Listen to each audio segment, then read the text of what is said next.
Good day, everybody. Chris Heerlein here, partner at REAP Financial and founder of REAP Private Client Group. I want to welcome you to our 2019 market update. Hard to believe that end of year is upon us. And it's been a good year for the equity markets. Many of you have seen very meaningful returns in your equity portfolios this year, and the market has cooperated. And as we get it going here today, let's just bear in mind that we're walking into 2020 and everything going on economically, socially, politically, has got some families concerned about what the equity markets could bring.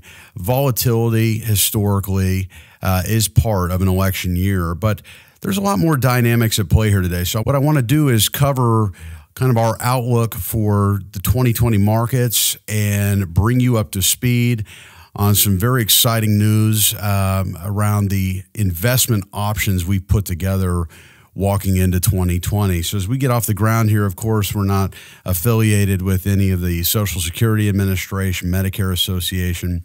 Everything I'm going to discuss today is general in nature. It's not going to be specific investment advice. So if questions arrive, if you want further information, please contact our office and discuss the opportunity with your advisor. So if we look at election years, historically elections, the party that wins does not drive the direction of the markets on a long term. Now, short term, I think that that's something to be expected, especially with what we've seen this year. When we look at the short term, you can see that volatility historically has increased generally, 6 months, 3 months out from election.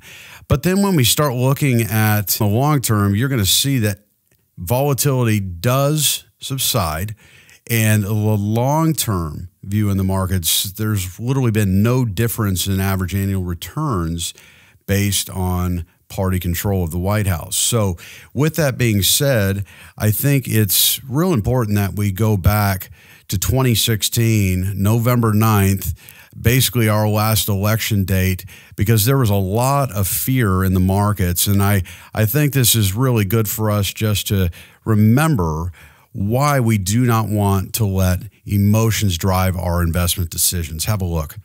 Financial markets around the world took a nosedive as it's apparent that Donald Trump would be the next president of the United States. The Dow futures plunged more than 800 points.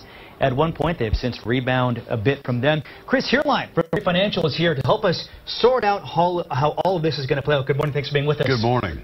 Bottom line, is the sky falling? The sky is not falling. Okay.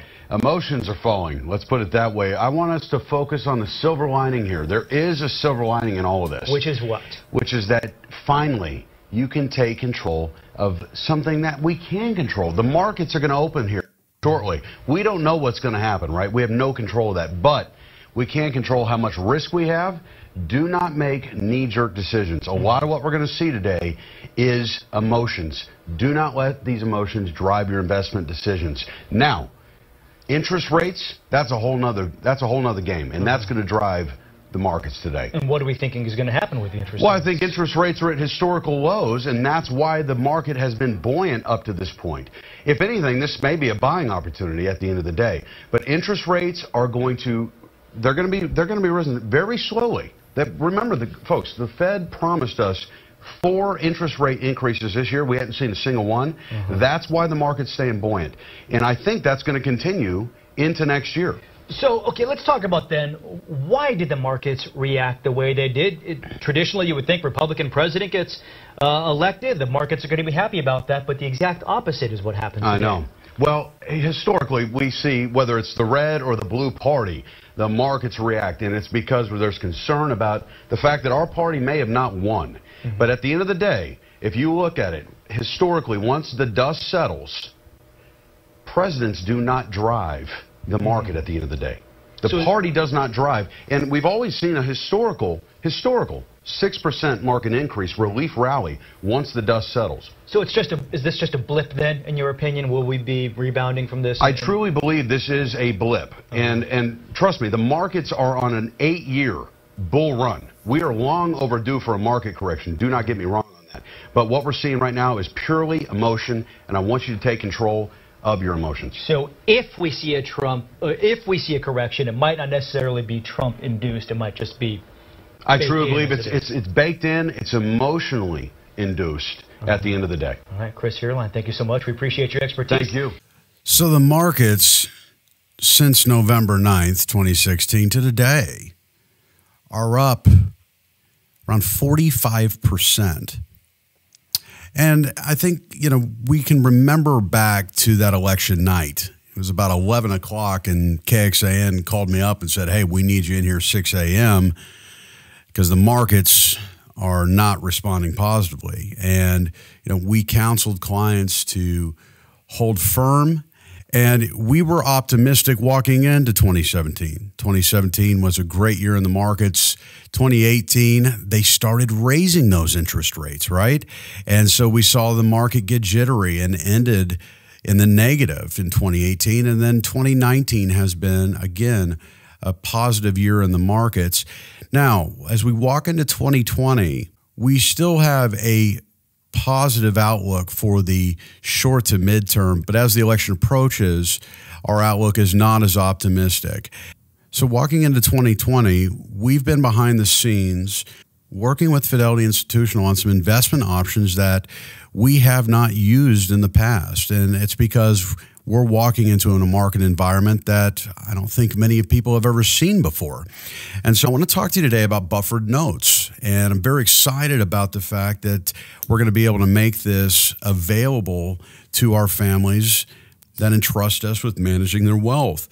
Buffered notes, structured notes have been around for a long time, but generally families that have a net worth of $20 million or more are the ones that use these.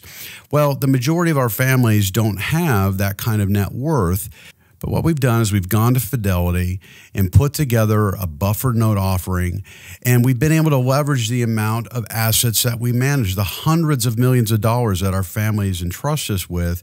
So let's talk about what buffered notes are and why we're using them. So the question is why would we be using these now and not in the past? And in today's market environment, I mean, as you know, diversification across many different asset classes is imperative. And it's what's needed to truly have a healthy portfolio. The use of these buffered notes very well could provide the benefit of downside protection if the markets are volatile next year. So what the buffered note does is the investment held in this allocation, it does not guarantee a profit. It does not protect against loss. But what it can do is help reduce the amount of downside loss if the markets are negative and volatile. So how do these buffered notes work? Basically, a buffered note comes in a number of different maturities, generally between 1 and 5 years. And the buffered notes offer potential of positive returns based on the performance of the market, while also providing partial principal protection at the maturity date. So what we've done is we've put together a buffered note that is going to be a 15-month duration. Now, again, these come in all durations. So why 15 months? Why have we elected 15 months with Fidelity? Here's why. We'll be looking to make some allocation changes within portfolios walking into November and December here. And we'll need to stay in the buffered note allocation for a short 15-month period. So when we look at your overall portfolio, you have money at the bank in many cases. You have either fixed annuities, multi-year guarantee annuities. You've got multiple portfolios, many of you at Fidelity. So we'll keep you plenty liquid, no concern there. But the assets held in the buffered note are going to be held there for 15 months.